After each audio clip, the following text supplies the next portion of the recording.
Welcome everyone to our Resource YYC Lunch and Learn. So that everyone is aware, Resource YYC is a co-working community geared to professionals. We offer our lunch and learn sessions as a means for our community to network and provide meaningful learning opportunities. We also provide private office spaces, dedicated desks, day drop-in, and virtual office options. If you're not yet a member with us, we encourage you to check out our website and follow us on social media. And links will be posted in the chat. So today we have from CH Financial, Brian Trafford and Erica Stewart. So welcome, Brian and Erica. Thank you. Thank you. All right. So we just go for it? We're all set? All right. I like it. All right. Hi, everybody. So thank you for coming on and, taking some time out of your day to chat with us a little bit. I know that Zoom fatigue is super real. So anybody doing an extra one of their own volition, I think is awesome. So thanks for joining us. We are here today to talk a little bit about investing. There's a lot going on in the media right now and online about, well, it's easy. You just put your money in and then it makes money and it grows, and what's the big deal? And what do you really need to know about what you're doing? So what we'd like to do is take some time to shed a bit of light from our perspective as to why it does in fact matter that you understand what you're investing in, and really present it as a business owner. So looking at a business and saying why is this something that you'd want to be invested in, and knowing how to determine the value that that company has and what it's giving to you. So to that end, we've got a little bit of an agenda. So let me see if I can, ta-da. So agenda, I'll just tell you a little bit about Brian and myself. We're going to set this up kind of as a Q&A. So I'll gear questions towards Brian. I hope that you guys will ask questions as well as we go through. Small groups, so pretty intimate, and we'd welcome any questions that you might have. So we'll introduce ourselves, talk a little bit about our perspective on investing, and just not to say that's the only perspective, but we found that, time tested, year over year over year, it's a good way to bring value to our clients and grow their wealth. Then we talk about striking the right balance between fear and greed, which is a really interesting concept.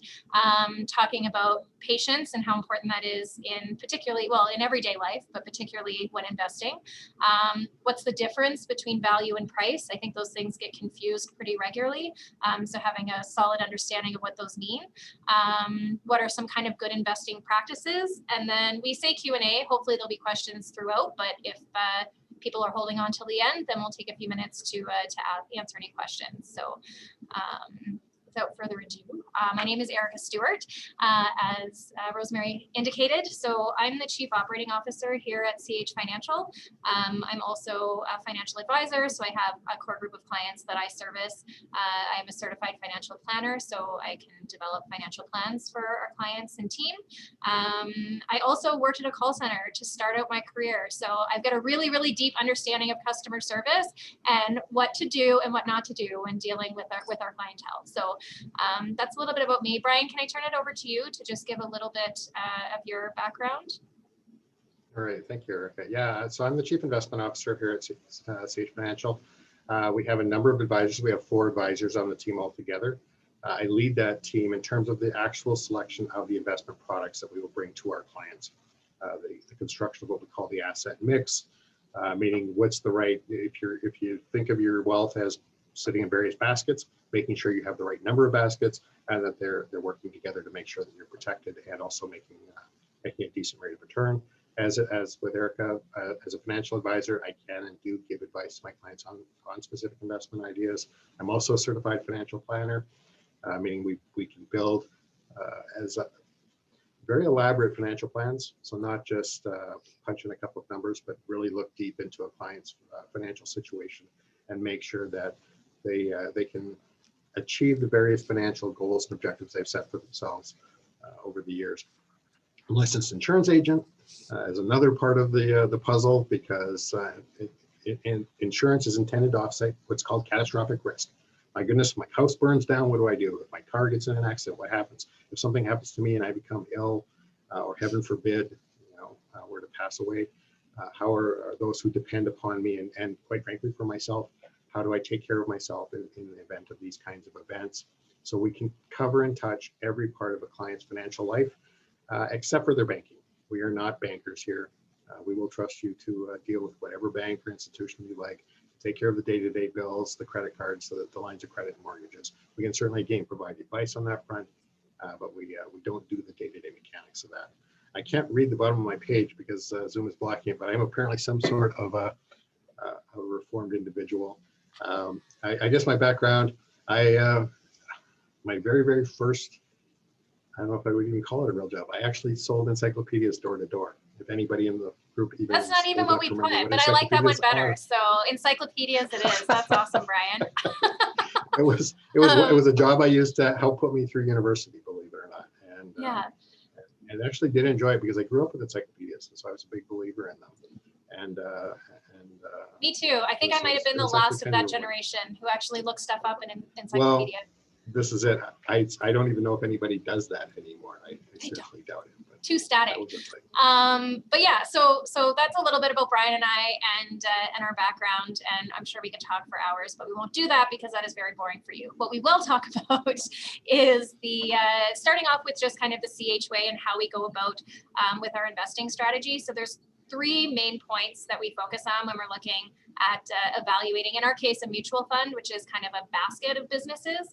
But how do we evaluate those businesses, and are they good investment decisions? So first of all, understanding what you're invested in. So we could elaborate on that. I think it's pretty self-explanatory to actually know what's going on in the business that you're invested in, knowing about their cash position, are they leveraged, barriers to entry, things like that we'll talk about in a little bit more detail later.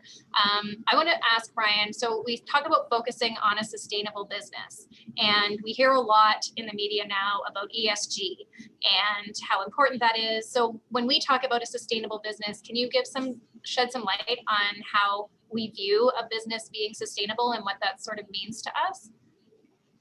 Right. So again, just to recap very quickly, you'll see acronyms thrown around in our industry all the time. So to elaborate, ESG stands for the environment, sustainability, and the governance of the company. From our point of view, we tie that all back to what we call proper capitalism. In other words, we live in a world where entrepreneurs and business owners and business managers are set out to provide a service or a product to their customers that the customers need and are willing to pay for in a profitable way. That is the core of, if that system doesn't work, then investing will not work. If the only way that a company makes money is through being subsidized or sponsored by a government, those are not, in our view, the ways that people will ultimately build wealth. At the same time, you can't just focus on profit. The company has to look at a much broader range of responsibilities that it has to society and to itself. Otherwise, they get caught in various scandals you get to read about in the papers, whether it's not to pick on them, but whether it's something like an SNC-Lavalin, or if you go back in time to an Enron or other Bre-X, if you want to be as old as I am, and you ever want to look up these kinds of stories. Those kinds of things do happen in the world. That's not true capitalism. True capitalism and the kinds of companies that we'll look at investing, the kinds of managers that we'll look at hiring to find those companies for our clients are intended to be truly sustainable. In other words, they look at their business in a holistic way, not just as a money-making machine. That will obviously be a part of the job, but even to Cecilia's point, you need to, if you're going to produce your art, you need to get paid for this. Well, that's true of every business. Whatever they're doing, they understand what they're doing is ultimately a service that needs to be paid for, and those are the kinds of companies we look for. Yeah, that's a good answer. Good succinct description, Brian.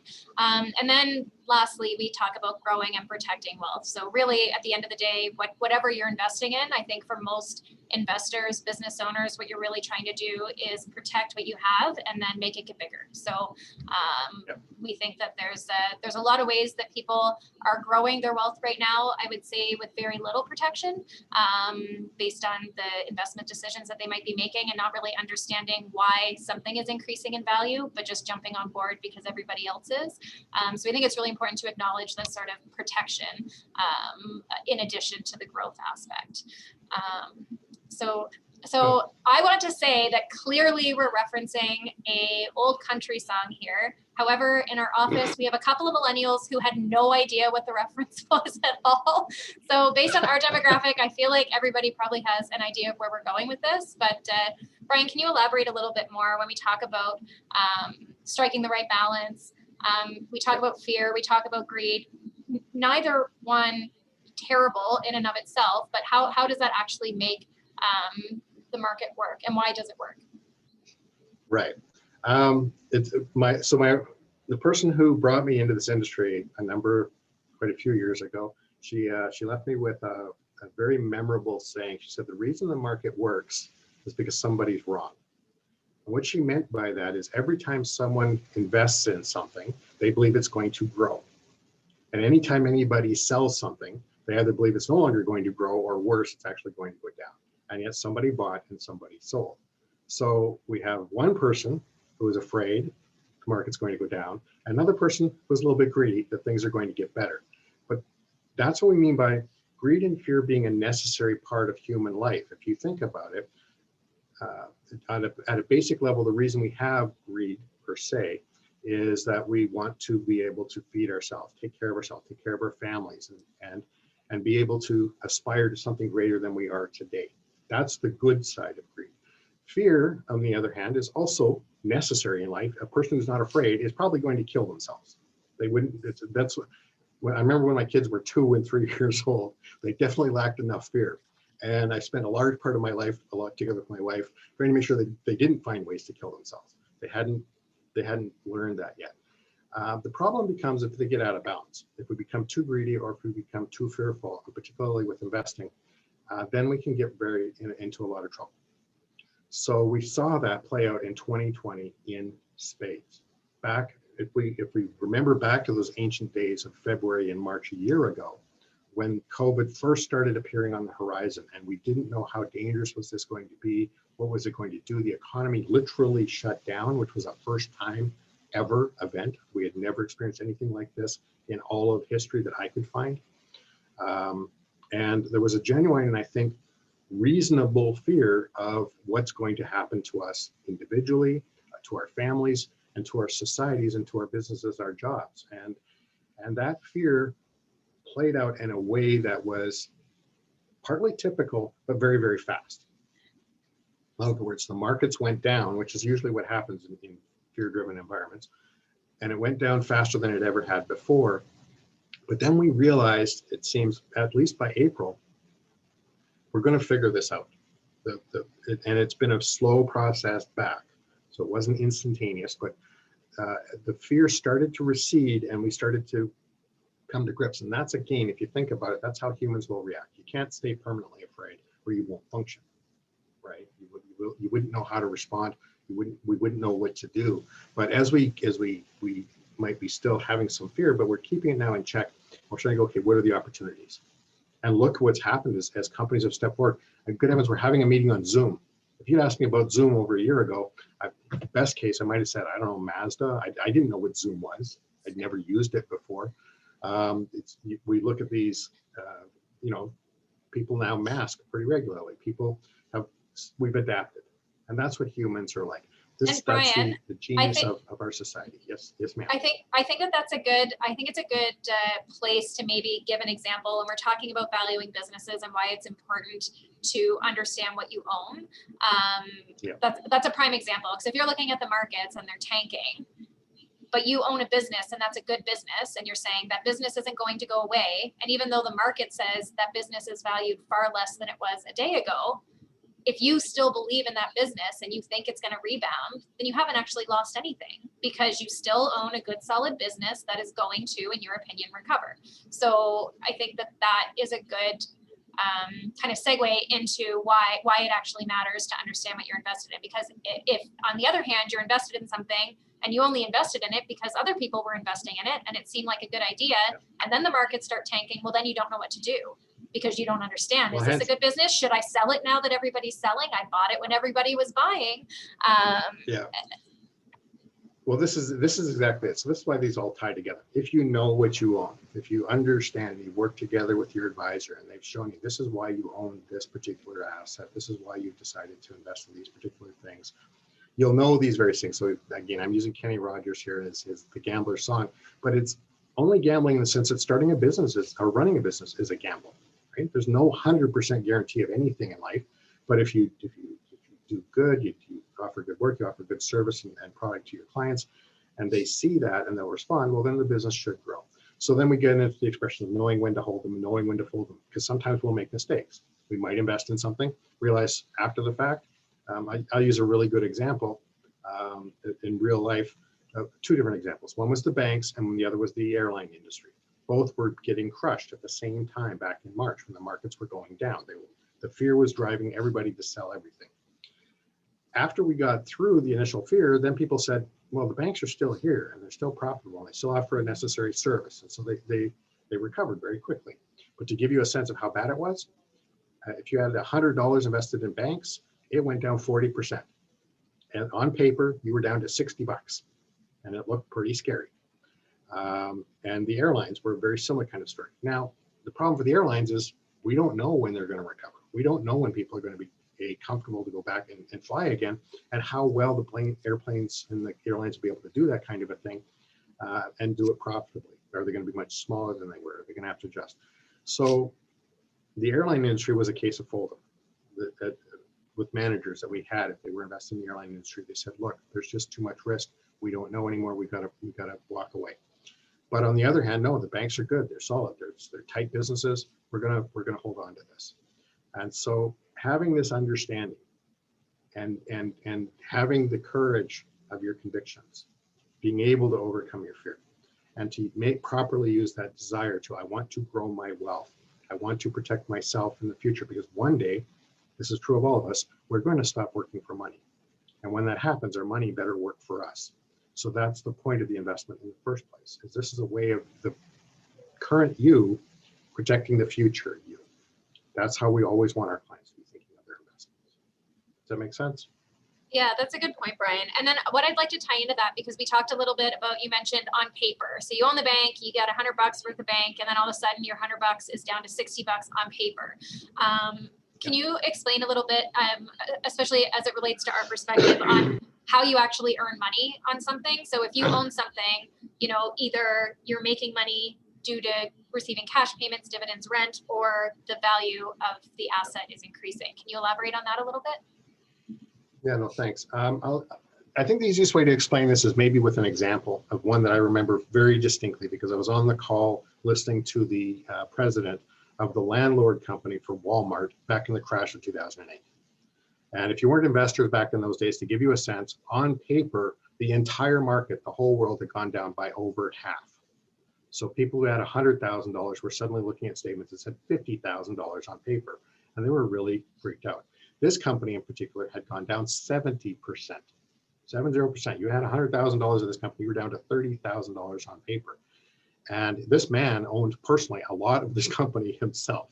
So he had watched this happening, and he got on the call, and it was one of the most candid calls I'd ever seen a president do. And he said, look, here's our business. If you believe that Walmart is leaving Canada in 2008, we're going to be in a lot of trouble, because they're our tenant. If they go away, we will have to find new tenants to fill all these buildings.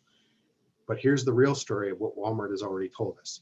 Not only are they staying, they're going to build bigger stores. Think back over 10 years ago. They're going to build bigger stores. They're going to move into those bigger stores. They're going to keep paying the rent on the smaller stores, and they'll help us find new tenants for those old stores. That's actually what played out over the next 12 years. It's whatever you think of Walmart, that's actually how they did run their business. And the landlord for that business continued to collect the rent through all of this. They never cut their distributions. They continued to pay that rent out to anybody who owned the company. After that call, I was a stockbroker at that time with Nesbitt Burns, and I called my clients and I recommended them. This is a company I think would definitely be worth buying. It had gone from $13 down to less than $6. We bought it. It went back to about $13 in the course of about 2 years. So it took a while to recover, but our clients got paid through that entire period of time. And to this day, anyone who still owns that company. Now, I'm not saying I'm recommending that specific company anymore. There can be a time when a company can get too expensive. But that was an example. They collected the rent and the price of the stock recovered. That's our perfect world. And when we talk about protecting our clients, we look for stories like that, because unless you believe that Walmart was leaving, why would you sell? And yet clearly somebody was selling. Somebody thought that the company was going to go away. And that didn't make a lot of sense to us. So that's why we look at this. And then now we get to the story of the tortoise and the hare, which I think everybody knows this story. But then you also got to have patience, because markets will be the way they are for as long as they are. I'm sorry, I can't make it sound any better than that. There's no real science behind how long will markets stay freaked out. How long will they go down? How long will they go up? If you remember stories like Nortel or even BlackBerry, for example, everybody needed to own BlackBerry back in the day. Okay, the stock went from $5 to $150 and back to $5 again in about a 5-year period of time. Had you slept through that entire 5-year period, you would have probably thought, gee, nothing happened to BlackBerry. But in between, people went way up and then they went way down. And had they never sold, they would have never made any money. Which a lot of people did exactly they that. Just, they yeah, rode they it all the way ridden up and they rode it all the way down. Well, and if you're as old as I am, you remember even a more horrific story like Nortel, for example, which actually went out of business. It was a company that it eventually became almost the entire Canadian stock market. It was so exciting to everybody, but there was nothing. It wasn't that it was nothing there, but it wasn't a sustainable story, and it got crushed. So you need to get a good idea, invest in that good idea, and then have the patience for the rest of the world to realize you were right. That's what it boils down to. And then when you realize, whoops, we might have made a mistake, well, then to get out. Again, back to that, know when to hold them, know when to fold them kind of a mentality. But have that courage of your convictions and have the courage to stick with it through these times. And to the credit of our clients, they didn't sell through the panic.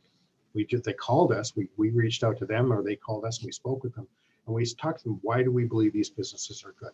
Why do we believe it would not be a good idea to sell a bank because it's down 40% right now? These are good, solid businesses. Why is it, why are we investing in the things that we do? I think that's a good point, Brian. And then further to that, not only do we talk about how, to stay the course, so to speak. If you're hold good businesses, it's a lot easier to have the advice to hold on to them because you still think they're good businesses. So I think that even if even if the business sorry, go ahead, Brian. Yeah, well, that the businesses you're invested in are the sustainable ones, and that we're not getting caught up in fads, because that's the other side of this. Fads, I can't even count how many fads I've seen in my career, but they just come and go as ideas pop up. People will talk to each other. Again, I'm kind of dating myself, but I remember when Tim Hortons first went to the market back in the day, and everybody was they had to own Tim Hortons because they love the Tim Hortons coffee and they loved eating their Tim Hortons donuts and they love going to Tim Hortons. And so everybody was buying, and they didn't really look at, about how valuable is the company. And it was a great business, don't get me wrong. Tim Hortons was a really good company, but they were paying in crazy amounts of money for the stock. And a lot of people got hurt in the beginning as they were just willing to pay an outrageous amount. Today, I can use an example without naming the company, but there's one company on the Canadian stock market right now that is trading for 75 times their revenue. If you own a business, imagine how much revenue you make, not profit, just revenue you make. And somebody came to you and said today, I will give you 75 times as much as you're making right now to buy your business. As a business owner, what would you probably do? And my guess is take the money and run, because that's 75 years worth of revenue all up front right now, cash in hand. Those are the kinds of things that will play out in the markets pretty regularly. And we pay ourselves and our managers to watch out for that and not get our clients into things like that, because those become big dangers. They might seem exciting at the time, but at some point somebody's going to look around and go, really, 75 times earning or revenue, that seems like an awful lot. And to give you a sense, it's very common for companies to trade maybe for 10 times revenues if they're really, really big, powerful, solid companies. But 75 times, that might be a little scary. Maybe a little bit. So before we move on to the next slide, where we're actually going to talk about value and price, which that lends pretty nicely into that, Brian. But I just want to kind of open it up. Did anybody have any questions up until this point, or anything that we said spark something that you might have been curious about? So far, so good. Some familiar stories. Okay. Hey, Ron. Okay, you've been around the block a couple of times as well. All right, but I'm not feeling quite so dated. I start to mention names sometimes, and people go, "Who? Rex? What?" It's okay. In All right. 20 years, they'll be talking about Elon Musk and Tesla and things like that in the same context. 100%. Well, we will see. We will see. I do want to avoid any current stories because we never know, right? There are stories out there that someday will play out. But talk to Jeff Bezos about what it was like running Amazon back in 2000, and his stock went down 80%. And yeah, anyways, be that as it may, that's maybe the segue into how to value a business versus the price of a business. Because that's probably this, and I don't want to make this a boring technical analysis. Think of it in terms of when you want to buy a business, and you really do need to think of investing as that way. You're not buying a piece of paper, you're not buying a symbol on your screen, you're buying a business. If you want to buy Coca-Cola, you're buying a company that makes sugar water and sells it to people with fizzy stuff inside it, okay? That's an oversimplification, but it's the real businesses doing real things, and you better understand, or at least trust the person to understand what is it that they're getting your money into, because we are custodians of our clients' wealth. The first rule of our business is don't lose my money. The second one is don't lose my money. The third one is don't forget rule 1 and 2. And then the next one is and make me a decent rate of return. And that's how we've always approached this. So there are really genuine things you can do. How profitable is the company? How good is the management? How solid is the balance sheet? What's their cash flow look like? How protected is the business? How easy is it for competitors to enter the marketplace? These are real things that people can look at, and they tend to be a relatively objective measure. That's the science of our business. Then there's the art. The art side of it is comparing the price to the value. And that's a trickier part. We're going to talk about a little bit more, because then you better know something everybody else doesn't know. And I don't mean believe something everybody else doesn't believe. I mean know something that everybody else doesn't know, because then what you'll have is what's called proprietary knowledge. This is the genius of people like John Templeton, Warren Buffett, all the great investors over time. And for the record, those guys will tell you they're wrong 30 to 40% of the time. So in other words, they're not doing as well as the market is at the moment, 30 to 40% of the time over their entire career. But over that entire career, they will still beat the market substantially, like really big numbers. And that's the kinds of people we are always looking for when we're looking for partners to help to manage and run our clients' money. Because that proprietary knowledge, the understanding of the nature of that business versus the price, because price is driven mostly by emotion. You think about it. So why am I buying? Why am I selling? The vast majority of people in the markets, quite frankly, are buying because everybody else is buying, or they're selling because everybody else is selling. It sounds oversimplified, but if you really look at the day-to-day moves in the market, because last week, I think Netflix went up 17%, Google went up 6%.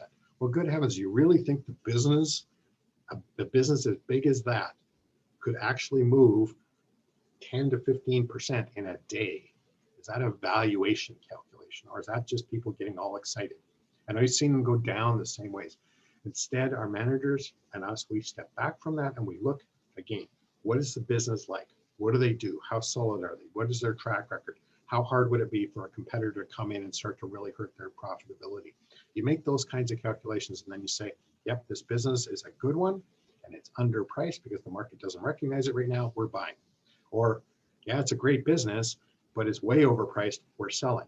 Or I wouldn't touch that with a barge pole because everybody's all excited about something that they don't understand, and they become the fad of the moment, the classic bubbles.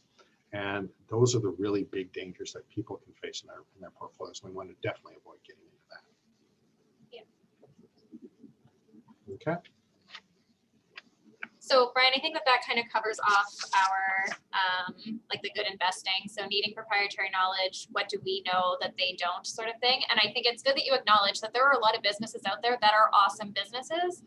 We still wouldn't own them because the price isn't right. So to that point, there's a lot you can do to actually evaluate a business and its worth, but then you actually need to acknowledge, even though it's great, are we paying too much for it at this price? And I think there's a lot going on in the markets, even like throughout the pandemic, where there were people were buying something because they thought it was a good idea, because everybody thought it was a good idea. So just making sure that people check themselves and do what they can to think a little bit less emotionally. And I think that's part of why financial advisors can still add value to a client, because there's a lot of situations where a client left to their own devices might not understand enough of the portfolio that they've invested in to know that they should keep holding on to it. And that can be really detrimental to our clients' retirement. So a huge part of what we do is actually making sure that we're sharing that knowledge so that they have comfort in knowing that the right decision has been made. So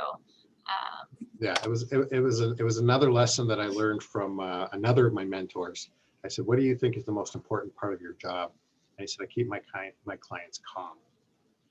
And so then I had to ask him, I said, well, what do you mean by that? And he said, they're going to get too excited and buy things they shouldn't, and they're going to get too scared and sell things they shouldn't. My job will be to keep them even through all of that. If they're too excited, calm them down. Say, look, everybody's chasing that thing right now. It's going to cause some damage. Or they're too scared. Okay, well, again, I've got to calm them down and make sure that, and it might sound a little condescending, but if we think about how we are as humans, whenever we're dealing with something we're not 100% familiar with ourselves, it's easier to be scared and it's easier to get excited, and that's why we rely on someone who's got the training and the discipline, and they better do their job, because that's the other part of this. Our numbers are going to be there for you. You're going to see how we did. And so we have to be able to defend it. And if we didn't do a good job, well then, however much you like us, what we offer to you is a service. And if we're not doing a good service, this meaning the industry, the manager you have, the financial advisor who you're consulting with, find another one. There's lots of us out there. But know who you have, understand what they do, trust them. It's probably the single most important part of this, from both sides. Us trusting our clients to understand and believe what we believe, and them trusting us and why we believe what we believe, and then working together again to build that wealth, and no less importantly, protect it. that's a good point, Brian. So did anybody have any questions or not hear something that maybe they were hoping to hear from logging in with us today? I have a couple of questions. What's the minimum you recommend us invest? Okay, it's funny. That's probably the single most common question that we get, and so we give our textbook frustrating answer for clients of it depends.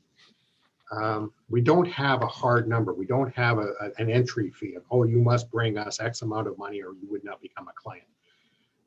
I like how our founder, Jeremy Clark, is the principal owner together with his family of CH Financial. So we look for aspirational clients. In other words, we look for clients who, some of them don't have a lot of money right now, but we look at them. In fact, a lot of our wealthiest clients today didn't start with that. We don't have lottery winners. We don't have people who inherited their money. Most of them built it through either creating a business or managing or running a business or whatever expertise they had, doctors, lawyers, whatever, and then socking some of that away. It's the discipline. If they spend more than they make, they will not be a good client for us. Even if you make $1 million a year, you would be a bad client. You spend more than you make, you need a debt counselor. You don't need us. That's a different area of expertise. If, on the other hand, we have some clients who made relatively modest amounts of money their entire lives, but they were saving 10% of it every year. There's a number, I'm just throwing it out there. But you save 10% a year every single year, well, you're going to build a pretty nice nest egg for yourself because you're living within your means. And at 10% a year with some growth, you will have more than enough wealth in your retirement years to be able to live very, very comfortably. And we don't call it retirement anymore. I call it the day you don't need to work for money, because almost nobody retires in the classic sense of the word. There's very few, unless there's a health issue. Nobody sits on their porch and watches the sun come up and down. They want to do other things with their lives. They want to add meaning and value. They get very heavily involved with their charities, for example, or causes, or whatever their passion happens to be. And maybe they keep getting paid for it, which is cool. But they know there's that day that arrives. I don't have to do this for money anymore. If I get paid, that's a bonus. But I have that freedom. I have found the ability to now do all the things I want to do and have the security of knowing I don't have to worry about a paycheck. And Cecilia, when you're company.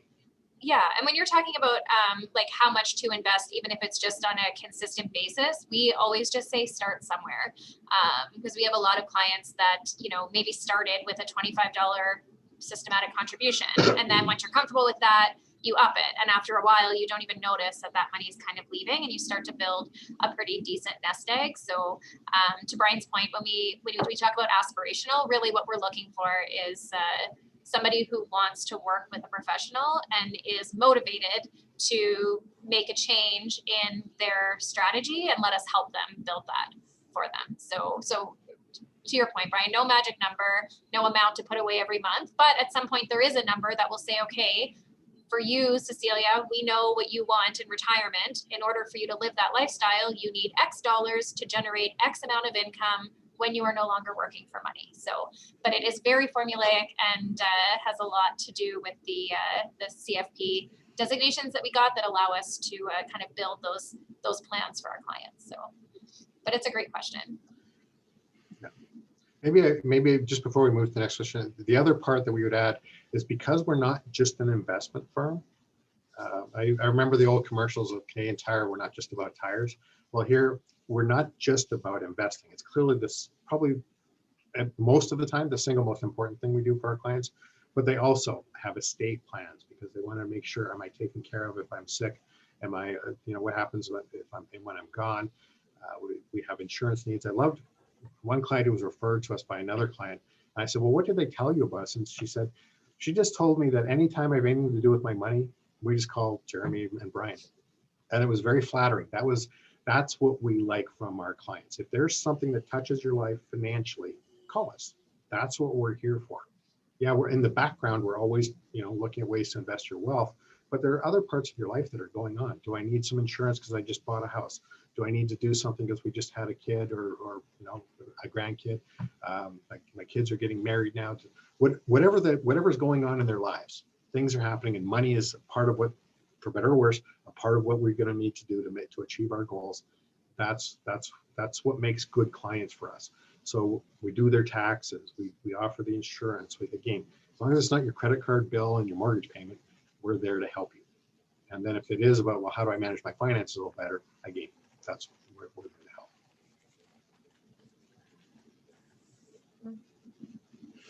Now I did spot another question pop up on my screen, and forgive me, I hope I framed it. Somebody was asking about a specific industry. I think it was biotech, and what are our thoughts on that? And I'm now going to disappoint that person and anyone else who is on the call for the same reasons. We don't share specific ideas in these kinds of calls because that's what our clients are for. Nothing against you folks. I'm sure you're all wonderful, but the specific ideas of what we like, what we don't like, where we put our clients' money, that is a proprietary set of information. That we look to offer as you become clients. And we think that's fair because our relationship with you is not to just throw out, here's my idea of the day, folks, go out and do whatever you like with it. This is the service we provide. Is we have what we hope are a good set of ideas. We have a track record to support how have we done from those ideas. And then you either believe what we have to say or you don't. And that's the beauty of the market, right? If you look at us and you go, that doesn't line up with what I want to do. All right, we understand not everybody will want us, but those who come in will definitely understand what we do and what we believe in. And then they will hopefully come on board.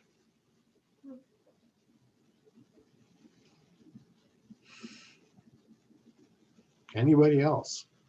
As brilliant as I am, and as much as I love talking, I don't mind hearing from anyone else. Any other questions? Yeah, I have another question. Oh, go ahead, Ron. Mhm. Oh, no, I was just going to say, how do you, with registered investments, how do you balance having Canadian, a lot of growth opportunities international, yet you're forced within to Canadian investments? How do you balance that properly? That's okay. So looking at that again on a general principle, and let's pull back to the absolute highest level. The first thing we do is we push our clients out of their comfort zones. When people do damage to their investments, very often it's because they invest in the things they know, and then they end up putting virtually all of their eggs into that basket, whatever it is. And it's really interesting when I've talked to people, advisors and people from around the world, what they invest in, it depends on where they live. If they live in Calgary, they own lots of oil and gas. If they live in Toronto, they own lots of banks. If they live in San Francisco, they own lots of tech. And it's a really odd bias that we all get built into us. And then as advisors, my job is to say, well, you need other things, particularly if you're investing in the thing your career is already. Nortel is probably the poster child of where that became catastrophic for folks. They were not only working for Nortel, all of their life savings was in Nortel stock. So when they lost their jobs and the company went out of business, they lost their jobs and they lost their savings. So they were not properly diversified. So you'll hear that word thrown around endlessly in the business. But what diversification means for clients is have your baskets and have more than one idea. Make sure you understand how those ideas work together, because trust me, some of the ideas are working and some of them aren't. And I would And say, that's pretty much a universal thing, but that balance will help. Sorry, go ahead, Eric. Sorry, I was just going to say, Ron, because I think you were asking about registered investments and then not being able to invest outside of Canada in your RSPs. Oh, okay. So how we would manage that, for example, as a firm, there's lots of Canadian mutual funds that invest in American companies. So we have a lot of global equity funds, for example, that we would invest in our clients' RSPs that are a Canadian product, but they package US stocks. Well, and for the record, there are very few restrictions now. The only restrictions inside of a registered account. So by registered, we mean RRSPs, LIRAs, locked-in registered accounts, TFSAs, tax-free savings accounts, and RESPs, registered education savings plans. So these are tax-sheltered investments. There used to be a lot of regulations around what the kinds of things you could and couldn't put in them. Those have been eased off quite a bit over the years. And now today, as long as it's an investment that is in a publicly traded forum, they're allowed to go in. So you couldn't put your own company shares, heaven forbid, you probably wouldn't want to do that anyways, but you can't put your private equity shares inside your RSP plan. You can't put, I don't think anymore, that used to be a thing, you can't put your house mortgage inside of an RSP. I know you used to be able to do that. Yeah, that used to then be they a realized, thing. well, that's actually it used to be a thing, and then everybody kind of realized that's actually a terrible idea, because what if I can't pay my mortgage? Suddenly my RSP blows up together with my lifestyle. So the government, I think, has found that right balance. And in the non-registered accounts, you can invest in anything you like, obviously. And for a lot of folks, their biggest single investment is in their company or in themselves. I often tell clients, even those of us who are working and collecting a T4 income, your job is still your single biggest investment. The rate of return you're getting on that is probably right now the biggest source of cash flow you have. And then one day you're going to, like I said, reach that point where the wealth that you've accumulated will now sustain your life. But most of us are building towards that goal. So sorry, if I misunderstood your question, Ron, but hopefully between those two answers, did that address what you were looking for? No, that's good. There's just more headwinds against Canada, it seems, than the rest of the world. So Again, how do you? Yeah, and again, and that? I'm not. I know. Here's Brian making his excuses. We have thoughts on those ideas, but those are proprietary thoughts. Hopefully that is a nice cop out, but that's kind of where we're at. Is we will share with any of our clients what we're thinking, and we're very open about that. That's another part. We think that when you hire an advisor, transparency matters a lot. Don't just say, don't worry about what's going on behind the curtain. Trust us, we know what we're doing. That might be the case, but I have in my career encountered so many situations where, what was going on behind the curtain mattered a lot. You don't have to know everything. We're not asking you to learn all and read all the super boring reports we read and listen to all the super boring speakers we listen to, but doing our due diligence, digging around inside that stuff, looking under the hood. We will share as much of that information as our clients want to know. Some of them, you know what, that's what I hired you for. You go do all that stuff. Tell me how much I made. All right. But we really strongly encourage clients. This is a partnership. Work together with us and do believe what we believe, because when the times come, when the ideas that we have don't seem to be panning out right now at the moment, we're going through, let's say, the 1990s and Warren Buffett, and everybody was beating him up and saying he's lost his touch. He doesn't know what he's doing anymore. He doesn't buy these .com stocks that are all going through the roof, and he's only plugging away, making his regular 7 or 8%. And then the world fell apart in 2000, and suddenly he was smart again, and he massively outperformed the market for the next 10 years. And that's the nature of the kind of business we've looked to build, not just the here for a fun time, buckle up, here comes the roller coaster. I don't think that's not the way people want their wealth managed.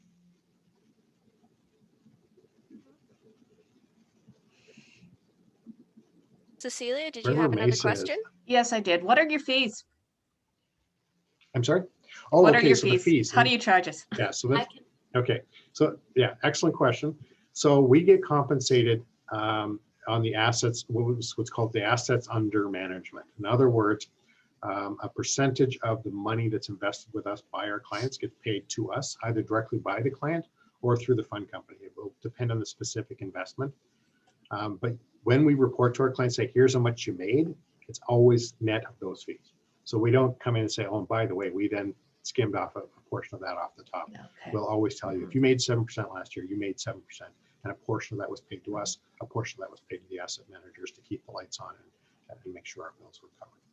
And again, we are both regulatory and from our own perspective, we've always wanted to share that with clients. But I think most advisors now are pretty clear on that.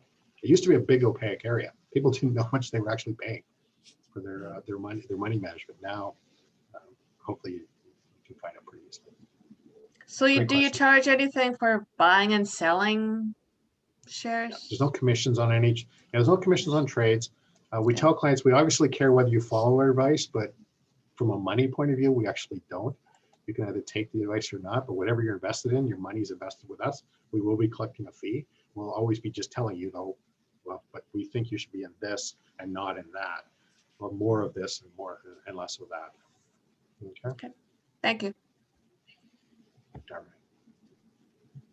well, thank you for having us. This was fun to chat about stuff that we're super passionate about and share it with some of your people. So thank you so much. Yeah, thank you everyone for joining. This was great. And it was very informative. I'm sure everyone got a lot out of it. Are there any last minute questions? Well, now I'll give a final plug. If any of you want to talk to us, that's what we're here for. This is how we get clients, is word of mouth and by sharing our information. And quite frankly, the main way we've always gotten clients is by, if we do a good job for you, then you'll tell your friends about us and your family about us. That's how the business was built. And that's how our business will probably always, ultimately, the great majority of our growth comes from that idea. Together with, we grow your wealth with you. So in other words, we're heavily incented to make you richer because, well, nothing personal, but that's how we collect our fees. Is as your wealth grows, our business grows as well. All right. All right. Well, thank you, Brian and Erica. That was Thanks. And Rosemary, thanks for organizing this for us. Thanks to everyone for And coming to Jamie, listen. thank you. All Thanks. right, talk to you. Erica, I'll chat to you soon in an hour. Yes, that sounds good. I'll talk to you then. Yeah. Okay. All Thanks. right. Bye. Bye. Bye, folks. Thanks, Brian and Erica. Thanks, Cecilia.